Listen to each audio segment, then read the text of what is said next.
मौसम, वेदर, ठीक है। हमारे यहाँ पे कितने तरह के मौसम होते हैं? 3 तरह के, सर्दी, बरसात और गर्मी, ठीक है। सर्दी, बरसात और गर्मी। पहले क्या स्टार्ट है? गर्मियाँ।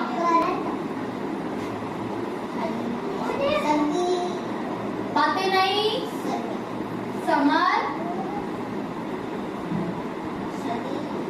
रेनी यानी कि बरसात और विंटर यानी कि सर्दी।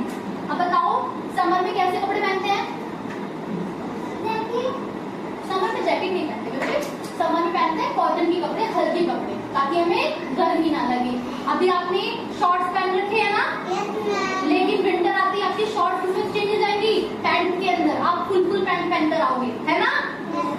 अभी आपने स्कर्ट पहन रखी है लड़कियों ने, क्या ये बेटा शोर नहीं, लेकिन सर्दी में लड़कियां क्या करेंगी? स्कर्ट के नीचे स्लैक्स पहनकर आएंगी ताकि ठंड से बच जाएं, ठीक है। तो समर में हम क्या करते हैं? समर में हम पंखे इस्तेमाल करते हैं, हल्के कपड़े पहनते हैं, है ना, और खूब सारा पानी पीते हैं, क्योंकि हमें क्या लग रही होती है? गर्मी। अब आते हैं रेनी सीजन पे। रेनी सीजन में जब बारिश हो रही होती है तो बारिश से कैसे बचते हैं? छाता। अगर बाहर बारिश हो रही है तो क्या यूज करते हैं? और क्या यूज करते हैं? रेनकोट। क्या यूज करते हैं?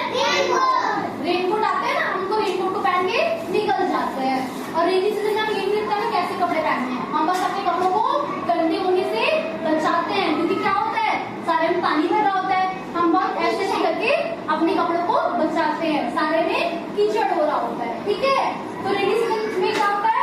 बारिश हो रही होती है, हम क्या यूज करते हैं? अम्ब्रेला और रेनकोट। क्या यूज करते हैं? रेनकोट। ये चीजें फिर से क्यों मिल रही है हमें? नेक्स्ट आता है विंटर सीजन, जो कि थोड़े टाइम बाद आने वाला है। विंटर में क्या पहनते हैं हम लोग? जैकेट और स्वेटर, अपने आप को पूरा कवर कर लेते हैं। हाथों में क्या कर लेते हैं? हाथों में ग्लव्स पहन लेते हैं, है ना, ऊपर से टोपी पहन लेते हैं, नीचे आप पैरों में क्या करते हो? सॉक्स भी पहन लेते हो, पहनते हो ना सॉक्स, सॉक्स पहन लेते हैं, ग्लव्स पहन लेते हैं, मफलर डाल लेते हैं। तो हम क्या करते हैं? अपने आप को पूरा कवर कर लेते हैं। और रात को सोते समय क्या इस्तेमाल करते हैं? पंखा चलाते हैं? नहीं, बल्कि हम क्या करते हैं? रजाई ओढ़ते हैं, कंबल ओढ़ते हैं। क्यों? क्योंकि हमें ठंड लग रही होती है। विंटर्स में क्या होती है? बहुत ज्यादा ठंड। और रेनी में क्या होती है? बहुत ज्यादा बारिश। और समर में क्या होता है? बहुत ज्यादा गर्मी, ठीक है। जब समर में गर्मी होती है, समर में स्नो भी तो होती है। क्या होती है? एक स्नो भी होता है। देखो वो विंटर का पार्ट है, विंटर में फॉग भी होता है, स्नो भी होती है, तो ज्यादा सर्दियां होती हैं, ठीक है, तो स्नो भी हो जाती है। और आपने देखा सुबह सुबह कुछ दिखाई नहीं देता, कोहरा होता है, उसे इंग्लिश में क्या बोलते हैं? फॉग, हिंदी में बोलते हैं कोहरा। जब सुबह उठते आपको क्या दिखाई देता है? पूरे में कोहरा हो रखा होता है, कुछ दिखाई नहीं देता, है ना। देखो अगर आप ऊपर की तरफ जाओगे ना, जम्मू कश्मीर की तरफ, वहाँ तो ठंड रहती रहती है, और आप ठंडियों में जाओगे तो वहाँ पे आपको बर्फ देखने को मिल जाती है। जहाँ पे ज्यादा ठंड होती है वहाँ पे क्या हो जाती है? स्नो गिरती है, वहाँ पे पूरे में बर्फ गिरी हुई होती है, ठीक है। देखो ये क्या है? क्लाउडी। जब बारिश होने वाली होती है, आपने देखा काले काले बादल होते हैं, तो कैसा मौसम हो जाता है? क्लाउडी। हम मम्मी बोलती है बादल छा रहे, कपड़े उतार लेती हूँ, बारिश होने वाली होगी, कैसा मौसम हो जाता है? क्लाउडी। और जब सर्दियाँ होती है, दिखाई नहीं दे रहा ना कुछ भी, लाइट जल रही है, जब भी दिखाई नहीं दे रहा, कैसा हो गया? फॉगी। कैसा हो गया? जब तूफान आता है, तूफान आता है, बिजली कड़कने लगती है। Thunder storm. बिजली कड़कने को क्या बोलते हैं? Thunder storm. तो ये कैसा है? फॉगी।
जाते हो।